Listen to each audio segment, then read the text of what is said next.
시상에 그걸 보니까 얼마나 기가 막히든지. 내가 가방끈은 짧아도 알파벳은 틀려본 적이 없는데 암시 봐도 2등이 있어야지 해서 관리사무소 가서 물어본 게 저거 안입남서 가리키는데 아이고 본게 그게 F동이요. 암만 임대아파트 사는 처지라고 해도 그렇지 F동이 뭐다냐. 안녕하세요. 클라우디아입니다. 오늘은 한지혜 작가의 작품 이사 준비했습니다. 담담한 문제로 삶의 역설을 날카롭게 꿰뚫는다는 호평을 받는 작품인데요. 지금부터 이야기 속으로 함께 들어가시죠. 이사, 한지혜. 좋은 일과 나쁜 일은 언제나 같이 찾아온다. 나뿐만 아니라 다른 사람들에게도 그런 듯 싶다. 내 경우에는 되게 좋은 일이 먼저 찾아온다. 그러고 난 후에 찾아오는 나쁜 일은 언제나 앞서 찾아온 좋은 일들을 취소시키거나 아무것도 아니게 만들어버린다. 이번 여름에도 마찬가지였다. 먼저 찾아온 좋은 소식은 도시개발공사에서 날아온 우편물이었다. 한강변에 새로 지은, 그래서 이름도 한강아파트인 곳으로 입주하라는 통지서였다. 한강아파트는 강변도로 바로 옆에 위치한 만큼 전망은 따져볼 필요도 없었고 시내와의 거리를 따져보나 이용 가능한 교통수단을 따져보나 서울 시내 어디보다도 조건이 좋은 곳이었다. 평당 시세가 1,000만 원에서 조금 모자란다는 다소 부풀려진 소문이 의심 없이 돌고 있었다.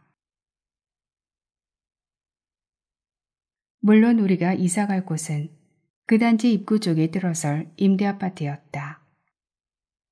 단지 내 다른 아파트에 비하면 형편없이 작은 10평짜리였지만 그러나 우리 가족에게는 충분한 호사였다. 10년 넘게 새들어 살던 집이 철거되고 그곳에 새로 아파트가 들어서기까지 5년여 동안 무려 3번이나 이사를 하며 떠돌면서 우리 가족에게 임대아파트 입주는 희망이었다. 임대료며 관리비를 다 합쳐도 지금 나가는 방세의 3분의 2 정도밖에 나오지 않는다고 했다. 무엇보다도 마음에 드는 조건은 그렇게 몇 년을 살고 나면 싼 가격으로 아파트를 분양받을 수 있다는 점이었다. 그 말은 몇 년 바짝 고생하면 우리에게도 집이 생긴다는 사실을 의미했다. 아파트 공사가 이런저런 이유로 중단될 때마다 여기저기 전화를 걸며 조바심을 내던 어머니는 그 바지런한 조바심 덕에 입주 통지서를 받기 몇 달 전에 입주금과 입주 가능한 날짜까지 미리 다 알아놓고도 대문 앞에 따사로운 햇볕을 쬐며 누워있는 우편물을 발견하자마자 봉투를 부여잡고 눈물을 글썽였다. 여기저기 전화를 걸어 나름대로 일정을 계산해 놓은 어머니의 극성 때문에 이사는 한 달 전부터 준비되고 있었다. 통지서가 도착하기도 전에 집안에 있는 살림살이의 절반은 이미 짐으로 꾸려진 상태였다.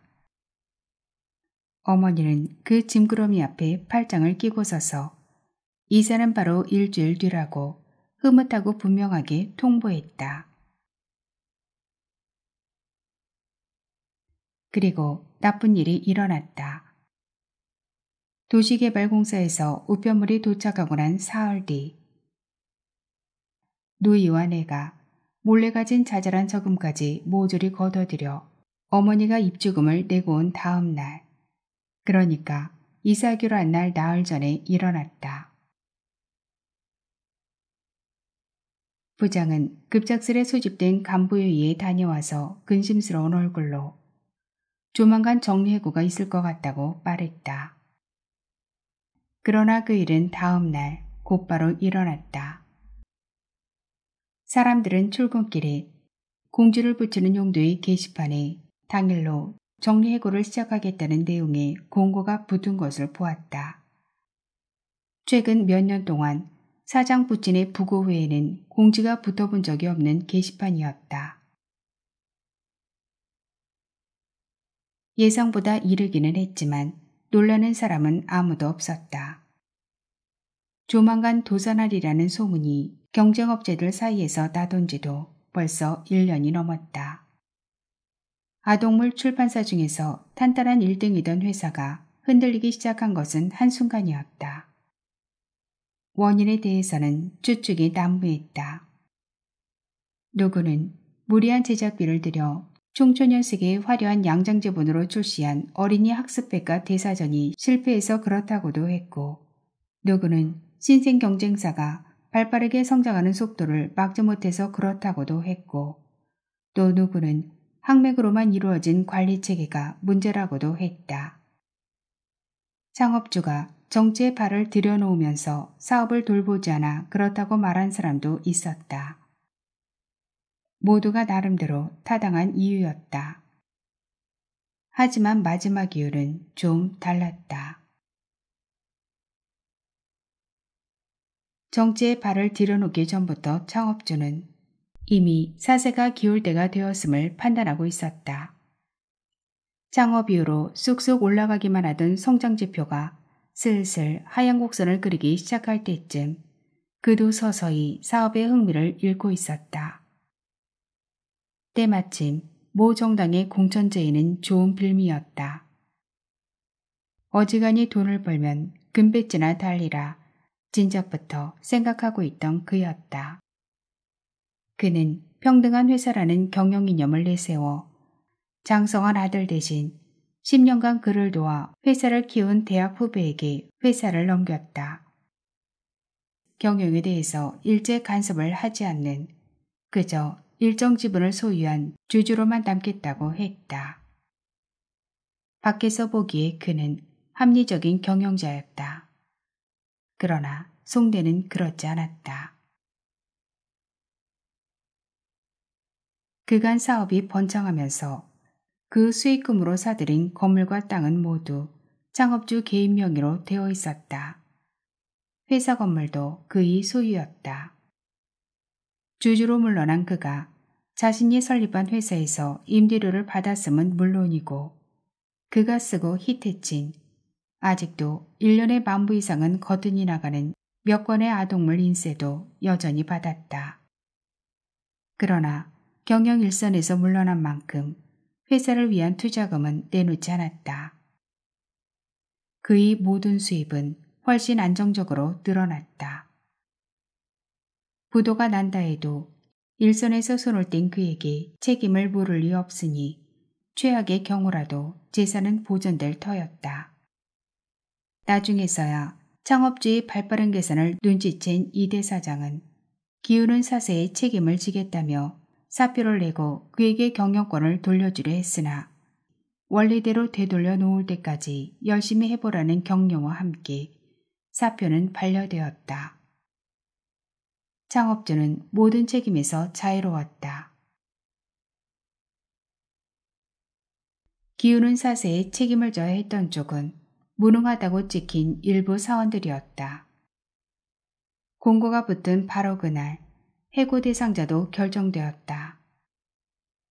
해고 대상자를 가려내는 속도도 기가 막히게 빨랐지만 통보 방법 또한 기발했다. 사장은 부서장들에게도 대상자를 알리지 않고 직접 전화로 대상자를 호출했다. 때문에 사람들은 혹시라도 자기 책상에 전화가 울릴까봐 전전긍긍하며 책상을 지켰다. 오지 않았으면 하는 것들을 기다리느라 시간을 보내는 것은 우스운 일이었다. 몇몇 남자 사원들은 어두운 복도에 나가 줄담배를 물었지만 귀는 자신들의 책상 전화에 매달아둔 채였다. 세상에 너무하지 않나? 팔리지도 않은 물건 찍어내라고 닥달을 내던 게 누군데 이제 와서 하루아침에 사람을 내줬다니. 지가 그러고도 사장이야? 이렇게 불평을 하던 사람들은 모두 사장에게 전화를 받았다. 아이러니하게도. 그래도 회사 문 안 닫고 정리해고해서 끝나는 게 다행이야. 야속하게 들릴지는 몰라도 한꺼번에 모두 고무줄 칠 수 없잖아. 이렇게 말하는 야속한 사람들은 정말 다행스럽게도 전화를 받지 않았다. 정리해고 대상 원칙은 입사 3년 이내 신입사원이었다. 예외는 물론 있다고 했다. 지금 중요한 일을 맡고 있는 꼭 필요한 사람은 입사 연수에 상관없이 남게 된다고 했다. 같은 이유로 별다른 일이 없는 꼭 필요하지 않은 사람은 해고하겠다고 했다. 사장의 9년 후배인 부장은 어제 퇴근길에 역시 같은 학교 후배들을 모아 술을 마시면서 격려했다. 선배 힘들 때 후배가 도와야 하는 거 아이가? 사장이 게릴라식으로 전화를 거는 동안 부장은 꼭 필요하지 않은 사람이 맡고 있는 중요한 일들을 별다른 일 없는 꼭 필요한 사람이 맡도록 인수인계시켰다. 32명의 해고자 가운데 나는 맨 마지막으로 전화를 받았다. 이제 막 무더위가 시작되려는 7월의 끝 무렵이었다. 한강 아파트는 모두 5개 동이다. 각 동의 이름은 A, B, C, D, 그리고 임대 아파트인 F동.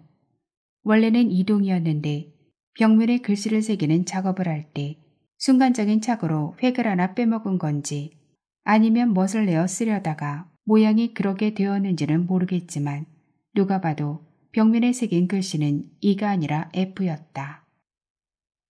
하지만 도시개발공사에서 보낸 통지서에는 이동이라고만 적혀 있었지 획이 하나 빠진 듯 씌어 있으니 유의해서 살펴보라는 내용은 없어서 입주할 집을 미리 구경하러 간 어머니는 한참을 헤맸다고 했다.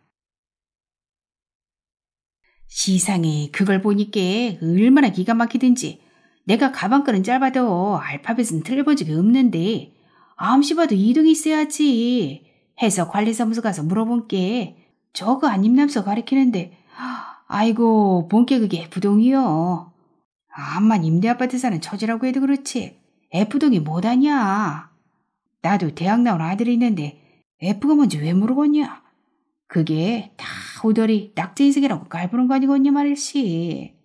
속창아리가 다 뒤집어져서 수정한테 수락되게 한번 찌르려고 팔을 안 걷어붙였겠냐. 어머니가 싸우는 모습은 보지 않아도 눈앞에 선하다.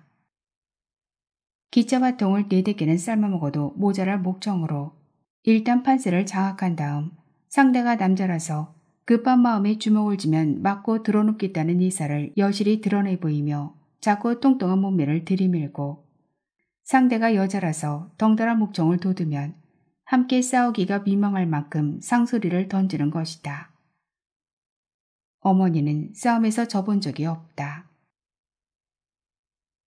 그리고 이제 우리는 세입자 처지가 아니잖냔 말이다. 당장이야 설레지만 조만간 탁 사버릴 테니께.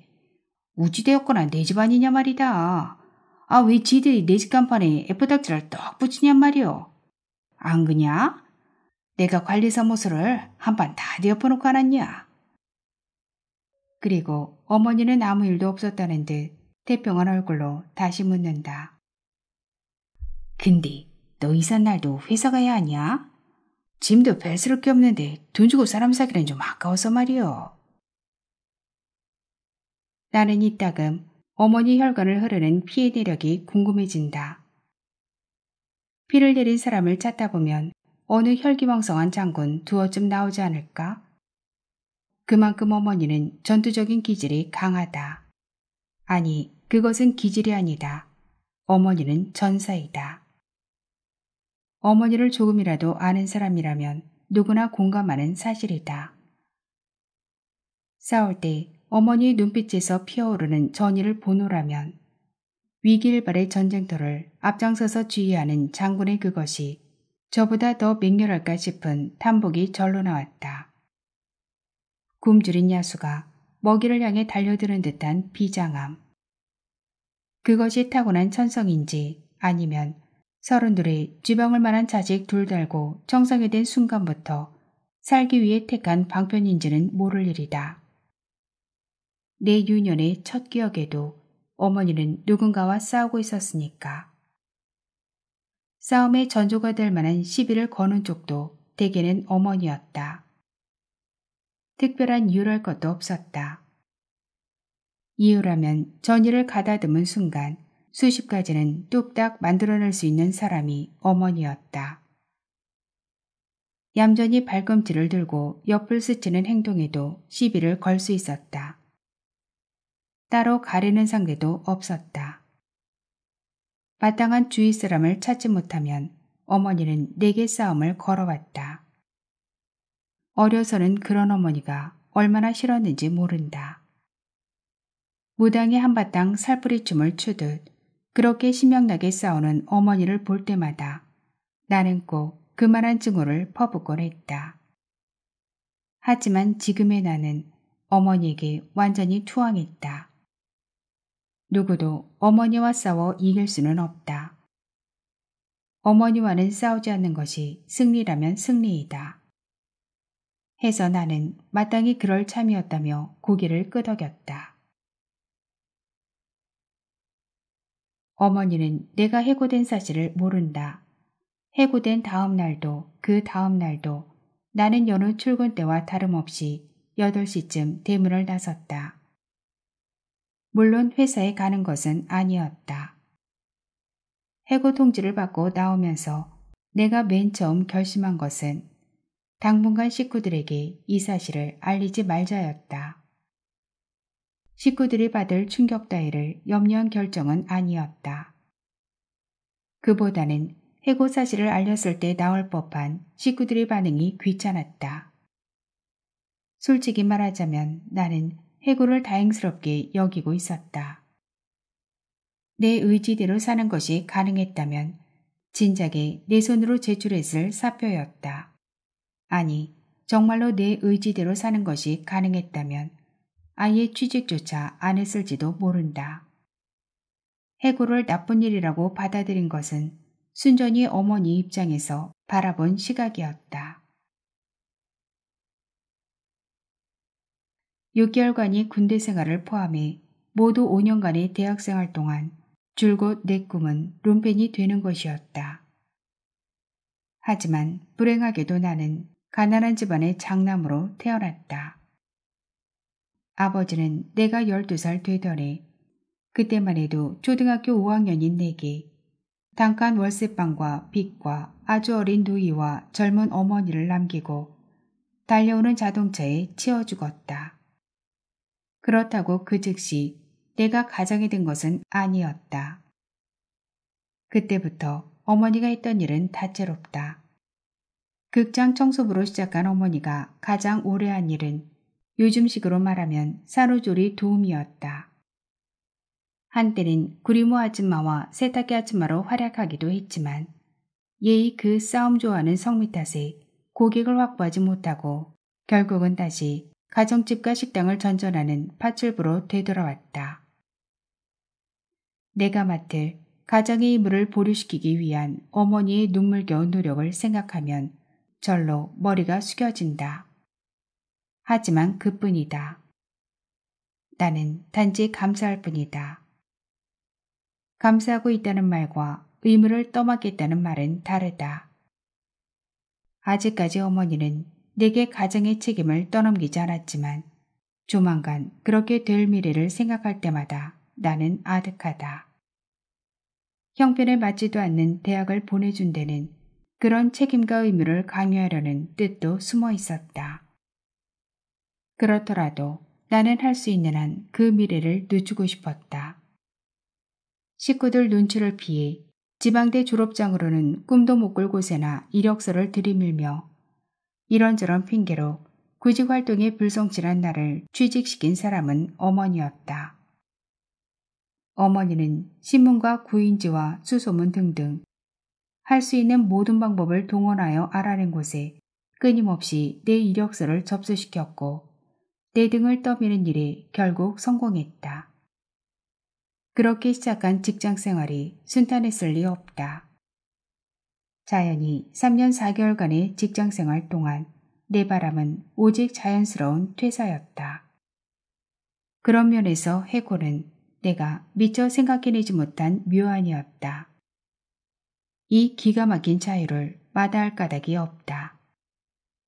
더구나 회사는 내게 법이 규정하는 최저보상인 2달간의 임금과 약간의 퇴직금을 어머니 모르게 주었다.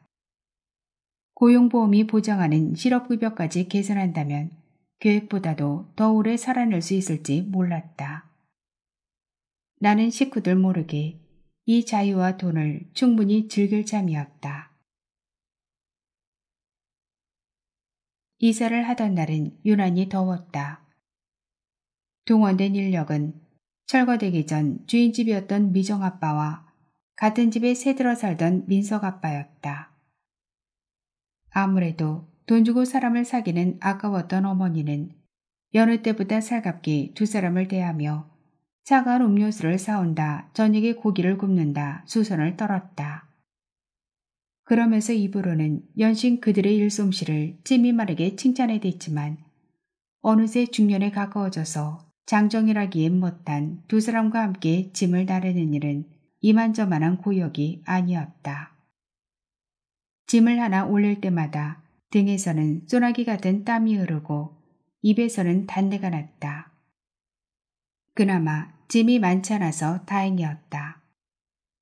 이불 보따리를 마지막으로 짐 나르기를 끝내고 안으로 들어가자 이번에는 민석 엄마와 미정 엄마가 어머니에게 붙들려 세간 정리를 하고 있었다. 아직 이사 올 날짜도 잡지 못한 민석 엄마는 세간 정리를 거들면서 거푸 한숨을 쉬었다. 지금 살고 있는 전세방을 내놓은 지 몇 달이 지나는데도 나갈 기미는 보이지 않고 집주인은 방이 나갈 때까지 전세금을 빼줄 수 없다고 버티고 있다며 그녀는 속상해 있다. 주인집이었던 만큼 50평짜리 아파트를 분양받아 일찌감치 이사온 미정엄마도 고민이 있었지만 조금 색다른 때가 있었다. 집주인이긴 했어도 부모에게 물려받은 집 한 채가 전부일 뿐 미정엄마의 형편이라고 우리보다 더 나을 것도 없었다. 그래서 미정엄마는 쇠떠짝이나 단추 달기, 구슬가방 만들기 등 간의 부업이라면 안 해본 일이 없었다. 간의 부업이 떨어지면 덜어는 파출부를 나가기도 했다. 그런데 이제 고급 아파트에 살게 되니 부업거리를 주던 데서도 일을 주기를 뜨악해야 할 뿐 아니라 막상 일거리를 받으면 그걸 아파트로 가져오기가 영 무안스럽다는 것이었다. 그래서 파출부를 나가볼까 해서 소개를 받았더니 바로 자기네 아래층이었단다. 무엇보다도 색다른 고민은 도대체 전에 쓰던 살림살이 중에서는 50평짜리 아파트에 어울리는 물건이 단 하나도 없더라는 것이었다. 미정엄마의 고민도 이해되지 않는 고민은 아니었다. 하지만 그 고민에는 그래서 새로 50평짜리에 맞는 살림을 장만했다는 것과 간의 부업을 하는 대신 홈드레스를 입고 야경을 바라보는 자신의 새로운 처지에 대한 자랑이 은근히 숨어있음을 눈치챈 어머니는 부잣집 화장실만한 집에 와서 그거이 무신 호사스러운 투정이냐며 기어이 한 소리를 했다. 근데 아줌마, 이상한 소문 들리대요? 어색한 분위기를 무마시키려는지 민석 엄마가 화제를 바꾸었다. 뭔 소문? 이 아파트 나중에 우리한테 안 판대요. 그거이 무신 자다 봉창 두들기는 소리여. 몇 년 살면 전셋값에 판다면서 미리미리 돈 들이나 장만하라고 조합장이 안 그랬나? 근데 그게 그렇지 않은가 봐요. 실은 내가 계약금이라도 좀 내두려고 간 김에 물어봤거든요. 언제쯤 우리한테 파냐고. 그랬더니 거기 직원이 눈이 쟁반만해져갖고 무슨 소리냐고 나한테 도로 물어보는 거예요. 그래서 몇 년 살면 임대한 사람들에게 싼 값에 판다고 그러더라 했더니 그 사람이 대뜸 미쳤수? 하는데 날 도둑년 쳐다보듯 하더라니까요. 싸가지 없는 놈? 어쩌겠어요. 없는 게 죄지. 난 얼굴이 화끈거려서 얼른 뒤돌아 도망친걸요 뭐. 그쯤까지만 듣고 나는 밖으로 나왔다. 공연이 얼쩡거렸다가는 불똥이 내게 뜰지 몰랐다. 민석 엄마의 말은 내게는 놀라운 사실이 아니다. 어머니가 몇 년만 살면 임대아파트도 분양을 한다더라 했을 때부터 수상쩍게 여겨오던 터였다. 나라에서 그렇게 쉽게 집을 마련해 주는 경우는 들어본 적도 없다. 그런 말을 믿다니. 그럴 때 보면 어머니는 너무나 순진하다. 엘리베이터가 있는 복도 한쪽에서 담배를 한 대 피워 물려니 일하기 싫어 꾀를 부리던 누이가 쪼르르 따라 나온다. 누이는 아직 고등학생이었다. 오빠, 저거 봤어? 아파트 정문을 들어서면 오른편에 상가 건물이 있고 그 바로 뒤에 우리가 이사온 F동이 있었다. 나머지 동은 좀 더 안쪽에 전망을 고려해서 모두 한강을 향해 서 있었다. 누이가 나를 잡아끈 창에서 바라보면 뒤로 돌아서 있는 아파트 전경이 한눈에 들어왔다. 마른 발을 쭉 뻗으며 누이가 가리키는 곳은 등을 지고 선 앞동, D동의 오른쪽 끝이었다. D동과 F동 사이에는 D동 입주민을 위한 주차장과 F동 아이들을 위한 놀이터와 역시 F동 입주민을 위한 주차장이 자리 잡고 있었다. 어디? 저기 말이야, 주차장 끝에. 대체 뭘 보라는 것이냐며 모르는 척했지만 나는 누이가 가리키는 것이 무엇인지 알고 있다. 그것은 울타리였다. 동선으로 보자면 우리 동은 정문과 가장 가까운 자리였지만 실제로 걸어보면 그렇지가 않았다. 정문 바로 옆에는 F동을 위한 통로가 없기 때문이다. 길이 나 있어야 할 자리를 화단과 키 작은 나무로 울타리를 대신한 놀이터가 가로막고 있었다. D동 주차장을 따라 놀이터를 한 바퀴 돌아야 F동 출입구가 나왔는데 어찌된 일인지 D동 주차장이 끝나는 지점에는 통행금지 푯말과 함께 쇠사슬이 걸린 바리게이트가 놓여 있었다. 그 사슬은 차량의 통행만을 금지하는 것이 아니라는 의사를 확고히 하기 위해서인지 놀이터 턱을 밟고도 몸을 비스듬히 틀지 않으면 지나갈 수 없도록 되어 있었다. F동으로 들어오는 차량은 정문에서 50m쯤 떨어진 데로 난 샛길을 이용해야 했다. 일종의 전용도로였다. 그러고도 불안했던지 정문에 임대아파트 F동 차량은 옆 통로를 이용하시오 라고 적은 안내문을 붙여놓음으로써 F동은 임대아파트임을, 다른 동과는 전혀 격이 다름을 친절하게 설명하고 있었다. 행정상으로 우리는 한강아파트에 살지만 정작 한강아파트 주민은 아닌 것이다. 하기야 시각적인 면을 고려하여 아파트 측면마다 곱게 그려놓은 무지개도 F동에는 그려져 있지 않았다. 임마, 우리는 행랑채야. 머슴이 대문 열고 들어오는 법 있디? 나는 하하 호탕하게 웃고 싶었지만 그만 헛하고 웃고 말았다. 이사를 마친 다음 날부터 나는 다시 출근했다. 회사 대신 내가 다니는 곳은 집에서 멀지 않은 시립 도서관이었다. 우연히 발견하게 된 곳이었다. 그곳을 알게 되기 전에는 여러 곳을 돌아다녔다. 가장 먼저 다니던 곳은 노동사무소였다. 12개월 이상 고용보험을 납부하고 18개월 이상 근무한 사람이 본인의 잘못이나 의지와는 상관없이 회사 사정으로 해고되면 일정액의 실업급여가 지급된다. 알아본 바에 따르면 내가 받을 수 있는 실업급여의 총액은 내 한 달 월급과 맞먹었다. 자유를 누리려면 우선 주머니가 두둑해야 한다고 믿고 있던 내가 그 돈을 놓칠 리 없었다. 헌데 그 돈을 받기가 생각처럼 쉽지가 않았다.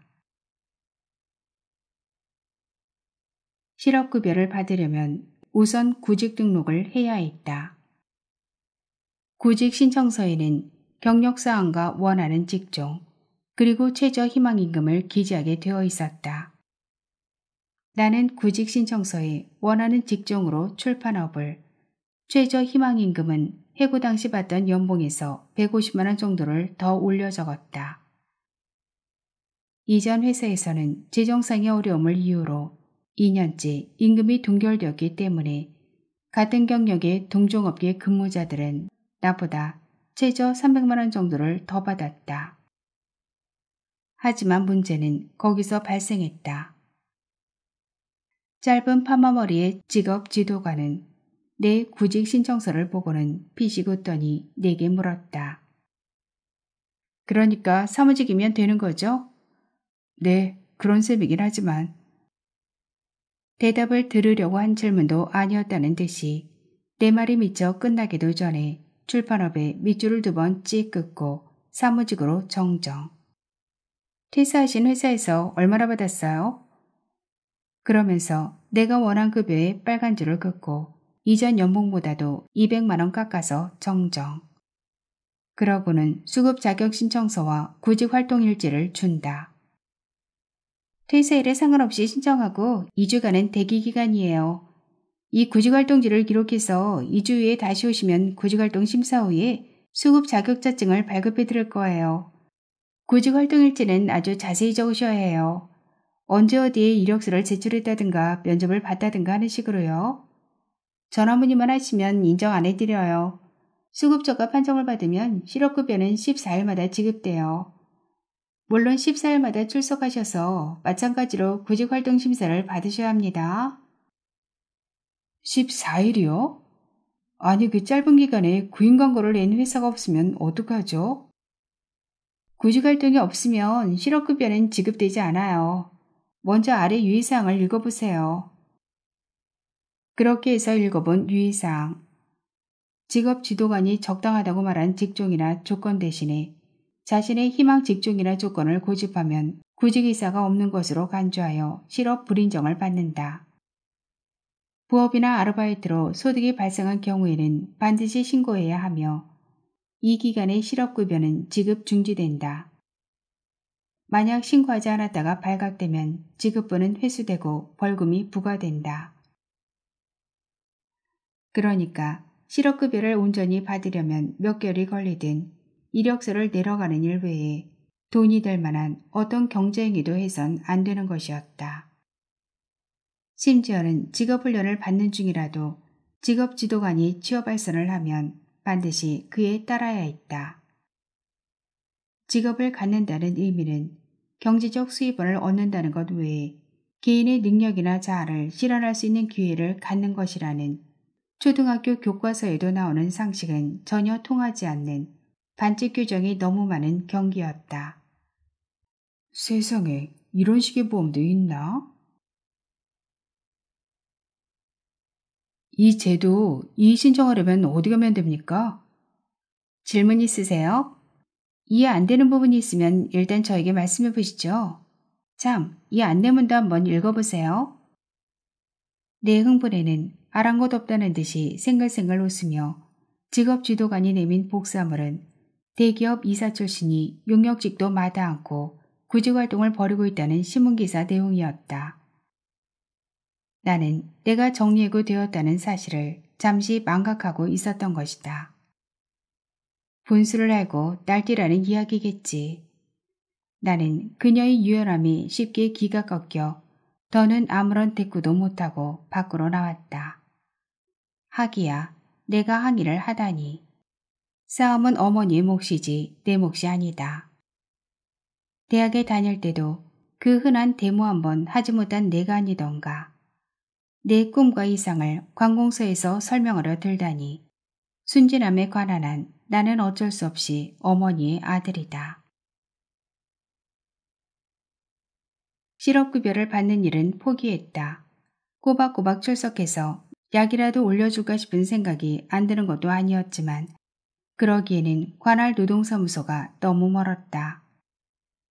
서울의 행정구역은 어떤 기준으로 나뉘는 건지 집에서 제일 가까운 관할사무소를 가려면 버스를 타고 2시간은 좋게 걸렸다. 대신에 나는 극장과 만화방과 기원과 당구장과 공원을 돌아다녔다. 가끔 서점을 다니기도 했다. 서점에서 내가 주로 읽은 것은 잡지였는데 시사주간지부터 여성지까지 장르를 가리지 않고 섭렵했다. 그러다가 발견한 곳이 시립도서관이었다. 20대를 위한 잡지에는 종종 백수를 위한 갖가지 생활 아이디어들이 실리곤 했는데 그 가운데 백수를 위한 명소로 한 번도 빠지지 않은 곳 하나가 바로 시립도서관이었다. 지은 지 얼마 되지 않아 건물도 깨끗하고 책 읽는 일 외에 다양한 소일거리도 가능하게 해주는 곳이라고 했다. 선착순 200명 안에만 들면 시중에 있는 비디오 가게보다 다양한 영화 테이프들 가운데 하나를 마음대로 골라 무료로 감상할 수 있는 비디오실도 있고 인터넷도 공짜라고 했다. 무엇보다도 집에서 가깝다는 점이 마음에 들었다. 나는 흔쾌히 도서관으로 출근하기로 결정했다. 도서관은 잡지에서 설명한 것보다 훨씬 깨끗했다. 하지만 그것 외에는 기사 내용과 다소 달랐다. 소장 비디오가 많은 것은 사실이지만 주로 지루한 예술 영화 중심이어서 선택의 여지가 많지는 않았고 인터넷 열람실에 있는 모니터들은 전부 사설을 향해 있어서 젖가슴과 허벅지를 드러낸 여자들로 가득 찬 광고창을 실수로라도 클릭하지 않도록 조심해야 했다. 그래도 나는 그곳이 마음에 들었다. 어디로 가야 할지 더는 고민하지 않아도 된다는 사실이 우선 좋았다. 나는 그곳에서 오전 내내 비디오와 인터넷을 섭렵했다. 도서관 식당에서 파는 점심은 1,500원. 가격에 비해 양도 푸짐했고 맛깔스러웠다. 점심을 먹고 나면 자판기에서 커피 한 잔을 뽑아 도서관 마당에서 해바라기를 했다. 해바라기를 하다 보면 항상 피아노 소리가 들렸다. 오전 중에는 도미솔 건반만 반복해서 누르다가 점심때쯤이면 엘리제를 위하여나 소녀의 기도 따위 곡이 들리고 저녁 때쯤에는 제목은 모르지만 좀 더 난해한 곡들이 그렇지만 역시 서툴기 짝이 없는 손놀림으로 연주되었다. 커피 한 잔과 담배 한 개비와 서툰 피아노의 선율, 그 고즈넉한 평화. 집에 들어가는 시간은 대개 일정했다. 그것은 어머니도 마찬가지였다. 어머니는 어디로 일을 나가느냐에 따라 귀가 시간이 달랐다. 가정집으로 나가면 조금 일찍 들어왔고 식당으로 나가면 조금 늦었다. 하지만 이사 온 후로는 나보다 한 발 앞서 들어오곤 했다. 가끔은 아예 일을 안 나간 것처럼 보이기도 했다. 할 일 없는 표정으로 화투패를 맞춰 운수를 떼보거나 놀러온 민석 엄마와 어울려 끝도 없는 수다와 한숨을 늘어놓았다. 마음이 급했던지 전세금이 빠지기를 채 기다리지 못하고 빚을 얻어 이사온 민석 엄마는 걱정이 많았다. 초등학교 5학년이 된 민석이 때문이었다. 아줌마, 요즘 애들은 왜 그러는지 모르겠어요. 전에는 같이 잘 놀던 아이들도 아파트로 이사와서부터는 놀지를 않는데요. 앞동 사는 애들은 앞동 애들끼리만 어울리고 임대아파트 사는 애들하고는 안 논대요. 아무래도 일로 괜히 이사 온 거 아닌지 모르겠어요. 쥐들끼리 뭔가 감정낸 일이 있겠지. 틀림없이 벨씨랑 떠는 일로 툭툭 싸움질한 걸 가지고 민석 엄마가 오해한 거예요. 그렇지도 않아요. 강남에 있는 학교에서는 아예 청소도 좋은 아파트 사는 애들하고 아닌 애들하고 따로따로 시키고 그런데요. 좀 더 두고 봐서 이사 갈까 싶어요. 어차피 내 집 될 것도 아니라는데 공연히 나설기 편하자고 애들 주눅 들을 필요 있나 싶기도 하고. 아이고, 그런 선생은 평생 선생 일 못하게 만들어야 하는디. 없어서 서러운 일이 어디 그거 하나예요? 따지고 들면 내 속은 상하니까 그저 마냥 다 속고 사는 거지. 참 아줌마, 관리사무소에는 얘기해 보셨어요? 뭔? 여기 앞동에 길 막아놓은 거 항의 한번 하신다고 펄쩍 뛰시더니. 응. 아이 그거 뭐 달라고 항의를 해. 화단 있고 계단장만게 생겼어. 그쪽 띠고 잘들 댕기더만. 어차피 그거 치바야. 글루는 멀어서 댕기긴 어거서 어디. 그러더니 어머니가 멋쩍게 피식 웃으며 말을 보탠다. 생각해본 게 여구도 새 집안이냔 말이여. 사무소가 일종의 주인 아니겠어. 미부여 졸고 뭐 있남. 민석 엄마의 아이들 핑계라도 있지만 난 인제 이사 댕기기도 굳지 않고 새 집이라도 껴묻을 집 하나 있으면 좋겠다 싶어서. 참 요사스럽지 매미. 정말 요사스러운 일이다. 어머니가 싸움을 포기했다니. 누군가와 싸운다는 것은 어머니에게 삶의 원동력 같은 거였다. 내 집도 아닌 내 집이 될 거라는 희망도 사라진 10평짜리 아파트를 잃게 될까봐 싸움을 포기했다는 사실은 요사스럽게 쓸쓸한 일이다. 하지만 그보다 더 나를 쓸쓸하게 만드는 것은 날로 가벼워지는 통장의 잔고였다. 게다가 지난 한 달 동안의 자유를 통해 내가 얻은 결론은 룸펜도 아무나 할 수 있는 일이 아니라는 거였다.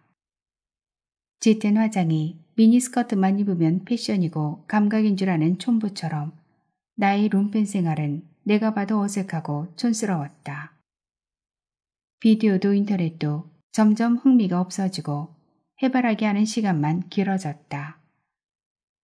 그렇다고 벌써 포기하고 싶은 마음은 없었다. 나는 날마다 새로운 놀이를 찾아내려 애썼다. 하루는 해바라기를 하다가 피아노 소리를 따라 무작정 가보았다. 도서관 건너편에 자리한 3층 건물의 2층에 있는 피아노 학원이었다. 열린 창문 틈으로 단발머리 여선생이 보였다. 그녀는 작은 막대로 피아노 윗부분을 톡톡 두들기고 있었다. 얼핏 보기에는 박자를 맞추는 것 같았지만 실제로는 다른 몽상에 빠져 있음을 멀리서도 한눈에 알 수 있었다. 뜨거운 여름 햇살과 나른한 오후와 피아노 소리와 지루한 눈빛. 이제 20을 몇 대 넘기지 않은 앳된 그녀. 이따금 신경질적으로 넘기는 검은색 머리 여선생과 연애를 해보는 것은 어떨까. 그때였다. 네 시방 여기서 못하냐? 어머니다. 네 대끼의 화통이 일시에 폭발하는 내 은밀한 자유가 깨지는 소리. 여름도 거반 끝나갈 무렵 나는 다시 한번 이삿짐을 날라야 했다. 이사를 나간 것은 민석이네가 아니라 미정이네였다. 살림살이까지 몽땅 다 바꾸고 멋지게 살아보기로 작정했던 미정엄마였지만 한 달 생활비에 맞먹는 관리비를 내기가 만만치 않았던 모양이었다. 그렇다고 아파트를 팔기는 아까웠던 미정엄마는 젊은 부부에게 전세로 집을 내주고 그 전세금으로 전부터 부엌거리를 주던 공장 근처 양옥집 2층으로 새 살러 갔다. 집만 좋은 거 생기면 뭐해. 들어오는 수입은 맨날 그게 그건데. 재개발을 하게 되면 근사한 아파트가 공짜로 생기게 될 거라는 말에 솔깃했던 미정엄마는 그 좋은 아파트에 살지도 못하고 도로 이사 나가게 된 것이 영 속상해 죽겠는 눈치였다. 하긴 세상에 공짜가 어디 있다고. 아휴 내가 미쳤어. 뭔가 미정엄마를 위로해 줄 만한 말을 하고 싶었지만 마땅한 말이 떠오르지 않았다. 미정인의 이삿짐을 부리고 돌아오는 길은 정문을 통해서이다. F동 사람들은 차량으로 통행할 때가 아니면 절대로 새길을 이용하지 않는다. 그렇다고 바리케이트를 치우거나 치워달라고 요구한 적도 없다. 정문 옆에 있는 층이진 화단을 계단처럼 밟고 다닌다. 원래가 스스로 자기 길을 만들며 살아있던 사람들이라 그런 일쯤은 손쉬웠다. 사라진 것은 정문에 붙어있던 안내문 뿐이다. 장난 많은 아이들이 임대아파트 F동이라는 문괴적인 F 옆에 슬쩍 세로획을 하나 더 그어 임대아파트 A동으로 고쳐놓았다. 단지 내에서 가장 비싼 A동과 F동이 고작 획 하나로 똑같아지자 누군가 안내문을 떼어버렸다. 이제 나는 벌을 설 차례이다. 어머니가 내게 내린 벌은 간단했다. 이제부터 이 집안의 가장이 될 것. 나는 가을이 오기 전에 전자제품에 들어갈 부품을 조립하는 회사에 취직했다. 관리 사무직이었고 내가 원한 급여보다 200만 원쯤 적게 받는다. 직업 지도관의 해안이 놀라울 따름이다.